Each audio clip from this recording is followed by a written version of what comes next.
Oh, welcome everyone, welcome. And this earthen zendo and this cloud. Special welcome tonight to Teshin Roshi and the North Carolina Zen Center. What a joy to share this with you, yeah, with all of you.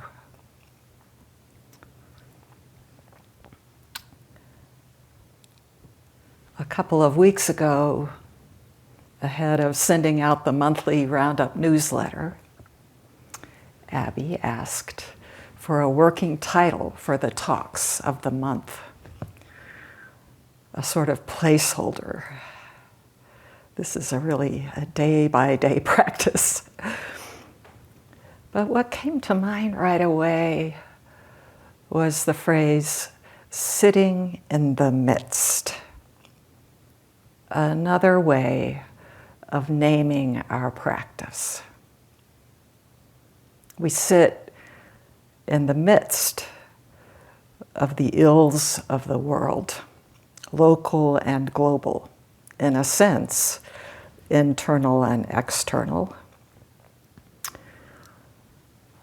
Since last fall, I've been exploring those ills with a group of about 100 meditation teachers from diverse traditions in an Earth Awareness teacher training program. I've spoken about it a bit along the way, and Shanna also mentioned it last week in her talk. A shared deep dive into the Pali crisis. Reading, listening, talking about intersectionality, reciprocity, and developing the capacities to face what's happening in this human and more than human world. To face the crises we've wrought and to respond. To face and to take care. So one question that was put to us recently in the training: how might anger, grief, or despair be understood as natural expressions of caring for a world we love? How can we widen our capacity to stay present with what challenges us or breaks our hearts and learn from it? Important questions. Without in any way dismissing them, Zen takes another step, sometimes called a leap. How can we allow our hearts to break all the way open, to fall into the one boundless heart, to find the absolute capacity that is at once empty and the wellspring of everything, of all that is. Sitting in the midst, caring for a world we love. So, turning to this talk in earnest, the working title shifted to taking care of the one who is not ill. Here's just a bit of the talk description or blurb to drop us in, right where we are. If you looked online, you might have seen this. Zen practice invites us to sit in the midst of things just as they are, without being tossed about by difficulties. as the waves settle, it can happen in one unguarded moment that the world suddenly falls open. The long imagined scaffolding of separation falls away.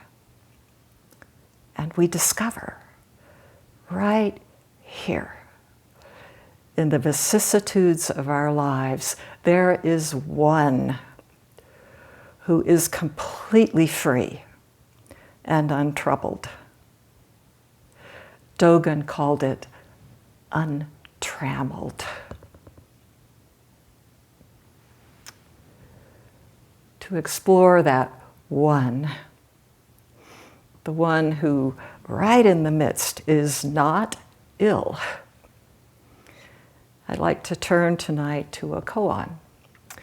This is from the Book of Equanimity, or the Shoyoroku, case 94, and the title that's come down in the Sambo Zen translations of late is Tozan Unwell. Just a word. I really enjoyed revisiting this koan, sitting with it again, but also realized that it can be kind of a mind-bending koan. So just like to share the reminder that these talks and these koans, these cases, are not about discursively absorbing this or figuring it out or even understanding. Just let it wash over. And if something strikes, let that resound. So here's the case. Tozan was unwell. A monk asked, "Your reverence is unwell. Is there anyone who does not become ill?" Tozan said, "There is." The monk said, "Does the one who does not get ill take care of your reverence?"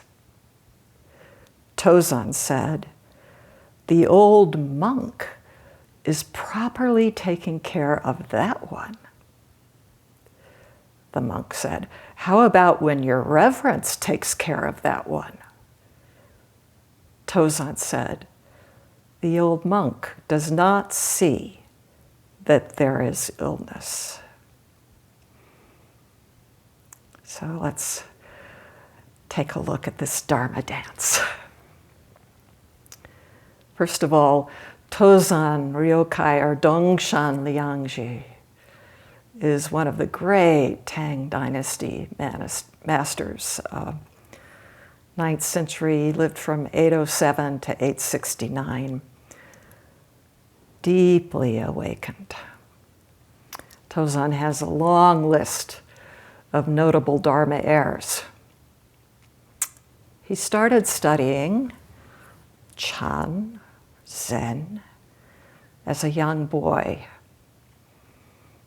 And in his studies, he heard the line from a teacher, that line from the Heart Sutra: "No eye, ear, nose, tongue, body, mind."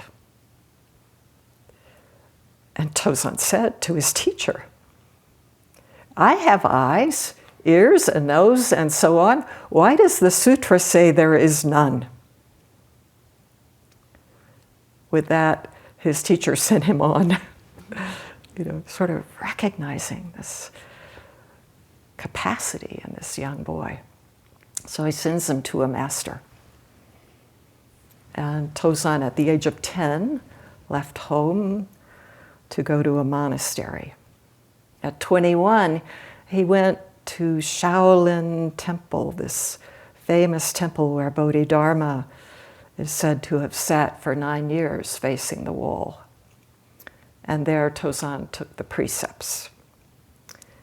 Then he began wandering.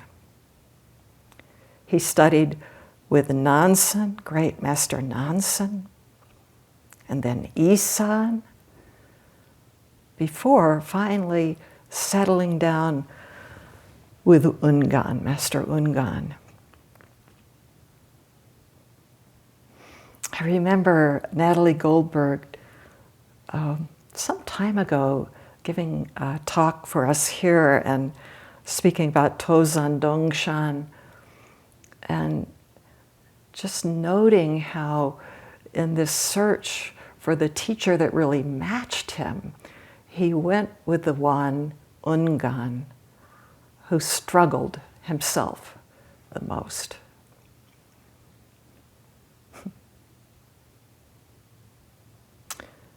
That match. And then at 52, Tozan established a large and thriving monastery, sometimes called a school. It was the seeds for the Soto or Caodong school in China. As a student, as a monk, Tozan kept having experiences, seeing glimpses of this world, more and more clear, but he wasn't satisfied. There's a scene where he finally decides to leave his beloved teacher, Ungan, to seek for himself. There's a famous record of his leaving where Ungan says to Tozan, "If you leave, it will be difficult to see one another again." And Tozan says, "It will be difficult to not see one another." He's so close, this intimacy. And then as he's about to leave, Tozan calls out to Ungan, "If in the future someone asks about the truth of your teaching, how should I answer? What's the core of your Dharma, Master?" Ungan, the record says, paused in silence and then said, "Just this is it."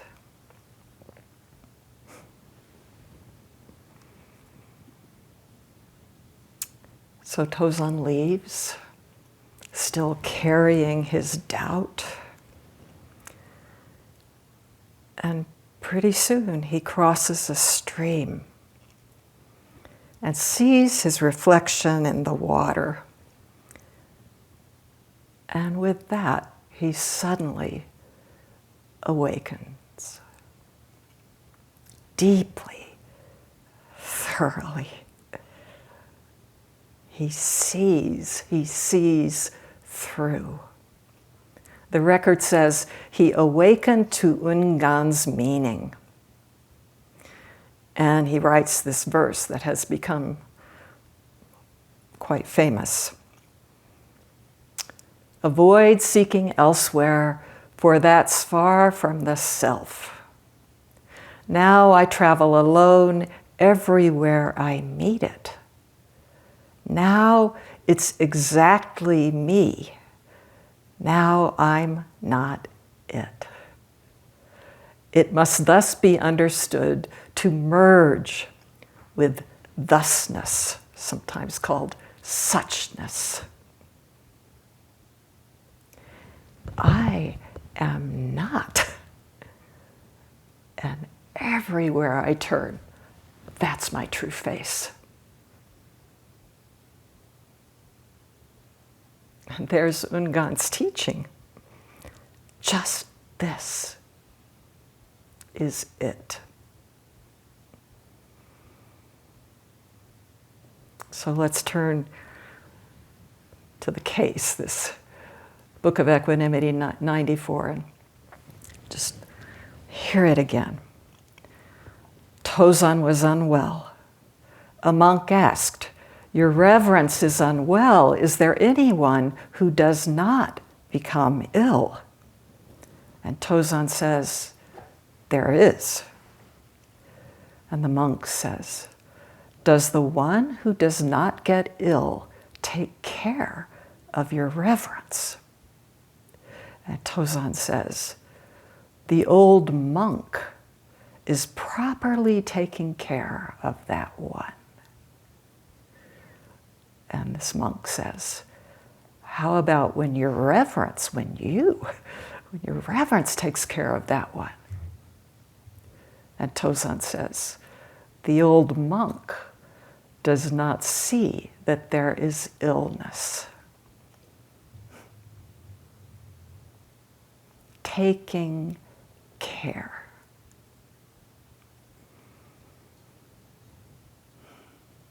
In this case, Tozan, Dongshan, is sick. Actually, he's about to die. And one of his monks visits and even then asks for teaching.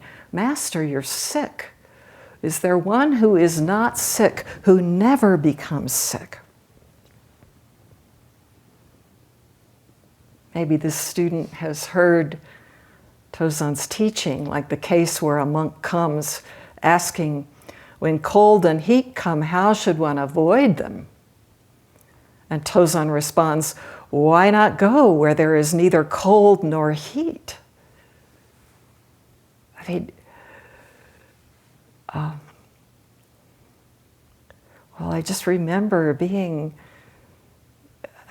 in China, but also in Japan, and Maria and I actually, went around to a few temples, and with one we were permitted to sit with the monks for an hour, and those temples are still just open.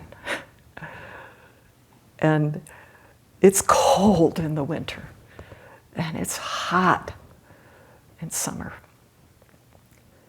So this monk's saying, how can I avoid that? How can I escape that? And Tozan says, "Well, go to a place where there's no cold or heat." And the monk's like, "Is there such a place? Tell me how to do that." What is the place where there's no cold or heat? And Tozan says, when cold, here's the place. When cold, let it be so cold, the cold kills you. When hot, let it be so hot, the hot kills you. Nothing but cold. Nothing but heat. Nothing extra, nothing outside it. Just that one. That one. In this case, the old monk. That one.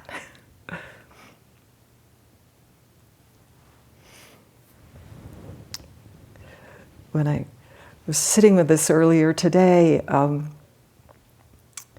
I remembered Dogen with our root teacher, Ruben Habito Roshi, long ago. I was in grad school earning a PhD, studying. I was playing in an orchestra. I was commuting back and forth between these cities about an hour away from each other, and when I could at night, I would go to the Zen Center a couple times a week, if possible. And one time I went, and Ruben and I took up the koan that I was working with, and then he asked, "How are you?" I said, "I'm tired."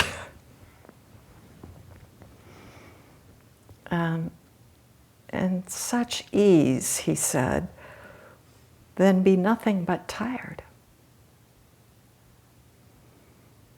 We bowed, I left, I went back to the zendo, sat down, and immediately just tired. You can rest in being tired. Is there one who does not become ill? There is. does that one take care of you? That essential fact, that empty, infinite, absolute capacity, does it make any difference? Does it make you well? Tozan responds, the old monk is properly taking care of that one. We could parse this a little. Emptiness is taking care of form. But which is which? Are there two? Just this is it. This being ill actually expresses the whole of it. Coughing, aching, aging, dying. Each bit, all of it. Or as Dogen put it, mountains, rivers, the great wide earth, the sun, the moon, and the stars. Dogen said, mind is no other than. He could have said, you are no other than. And it has that ring of Tozan's verse. Now it's exactly me. Now I'm not it.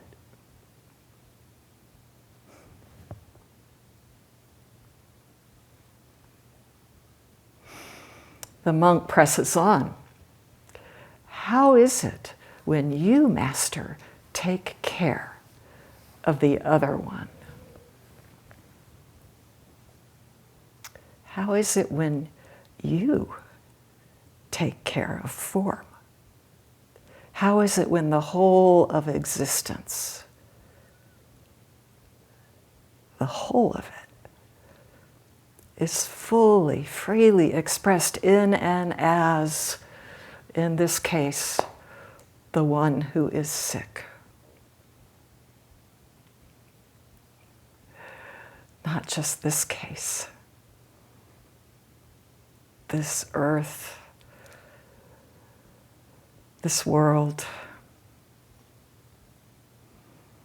How is it when taking care means completely immersed, being what you are, as the Heart Sutra says, precisely, exactly. No gap and no remainder. Tozan says the old monk doesn't see that there is illness. We could say, well, nothing outside to see it, and nothing inside. Emptiness doesn't see it. Form doesn't divide it. That one that we truly are doesn't distinguish, doesn't carve out a boundary. It's not like illness as opposed to being well. It's not like that.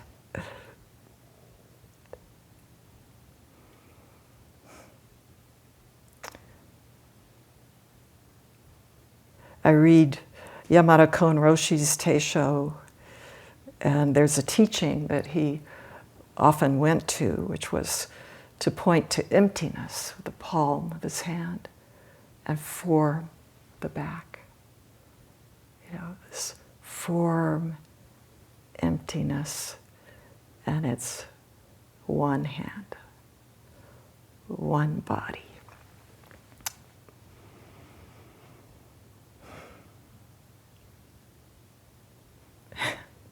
This one body that is exactly no eye, ear, nose, tongue, body, mind, and at the same time endlessly abundant beyond any measure. It can do anything. Of course, including being ill, getting older, facing loss, facing death, including appearing in each one here, each one, in this unique and unrepeatable way.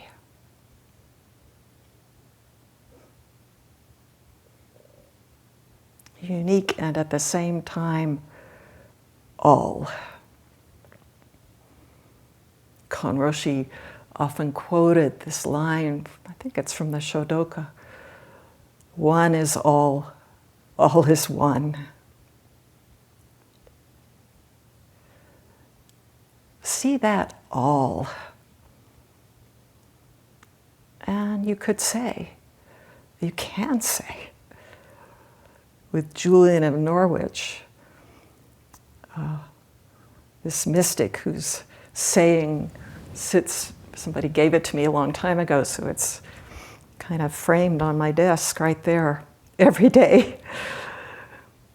She famously said, all shall be well, and all shall be well, and all manner of things shall be well. She said that in a time during the plague, during war, during famine.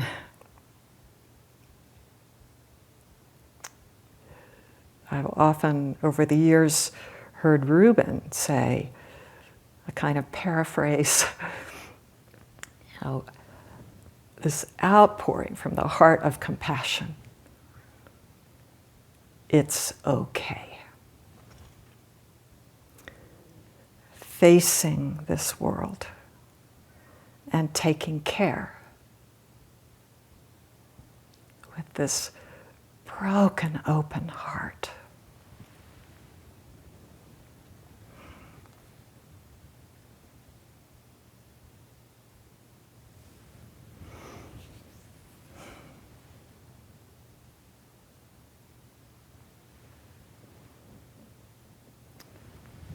More than once along the way in this amazing path of working with students, practicing together,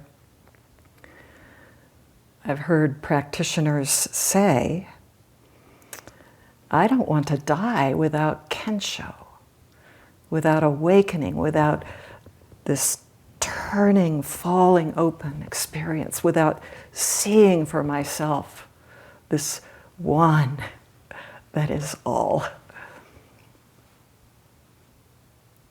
We practice not so that, but to be freely, fully just available to what is right here.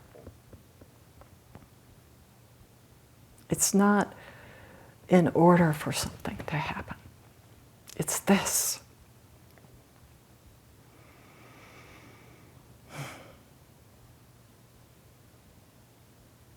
So we could say that this very being is an act of care, properly taking care of that one.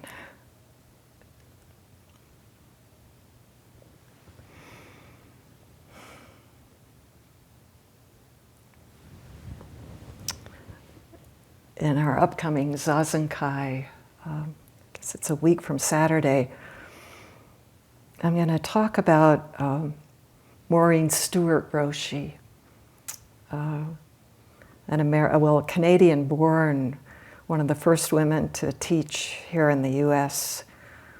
And she died in 1990. I never met her, but I'm just really enjoying reading her talks and reading about her.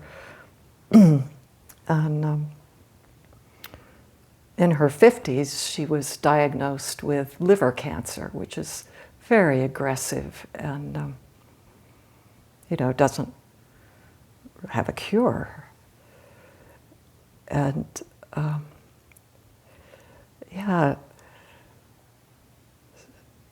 one part of her teaching I came across was that she said in a talk after this diagnosis, "I'm not sick. It's okay." And her students heard that and thought that the cancer had gone to her brain, that she was actually losing her clarity. So one finally had the courage to ask, "You said you're not sick. What do you mean?" And Maureen Stewart said, "Oh, I know I have an incurable illness and it will kill me within a year. But I'm not sick." As she put it, she said, "It's just what's happening. I'm okay."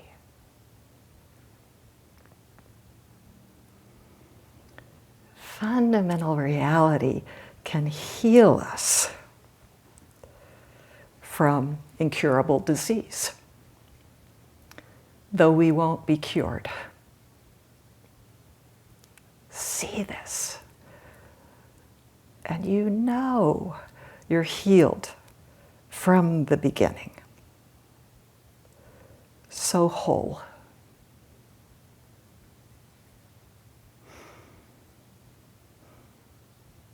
According to the record, a few days before Tozan died, he announced his death. It's not unusual for these masters.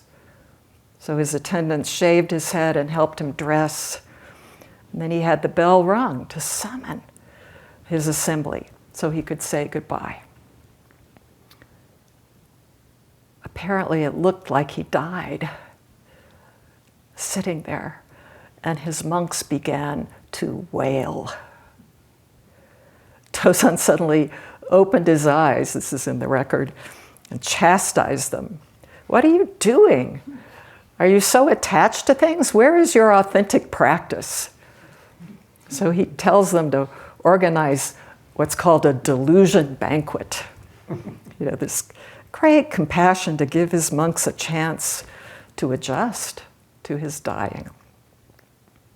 So as the story goes, after a week of preparations, they're at the banquet, and Tozan takes one bite of this feast.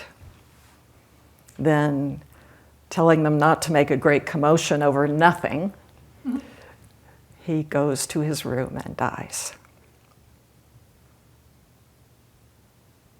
How, in the face of death, do we take care of that one?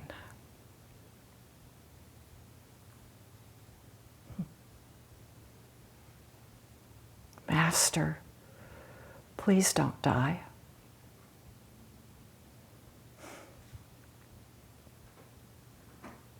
Sitting in the midst, taking care of the world we love.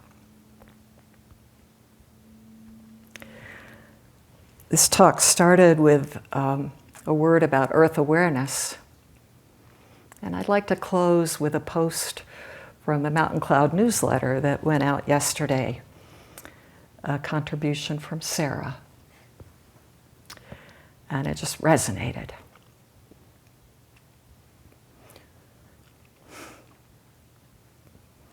Oh, it's just a moment of appreciation. Sambo Zen offers lay practitioners a pathway for discovering our true nature, for coming home to our inseparability with earth and all beings. Whether we've tasted this truth or not, the journey of practice continuously expands our capacity to live fully and enlivens our motivation to take care. As we allow the practice to open our hearts, many of us become more aware of the suffering in the world and become more willing to help relieve that suffering. In Eco-Dharma, we turn toward the increasing instability of our environment and the intersecting crises impacting us, the land, and our more than human kin. But practice is more than a way to notice and cope. It is a vehicle for us to transform our individual and community capacity to respond. Just as our practice calls us to ask, what's mine to do? Eco-Dharma teaches us how to listen for the answer. The earth is teaching us. That one is teaching us.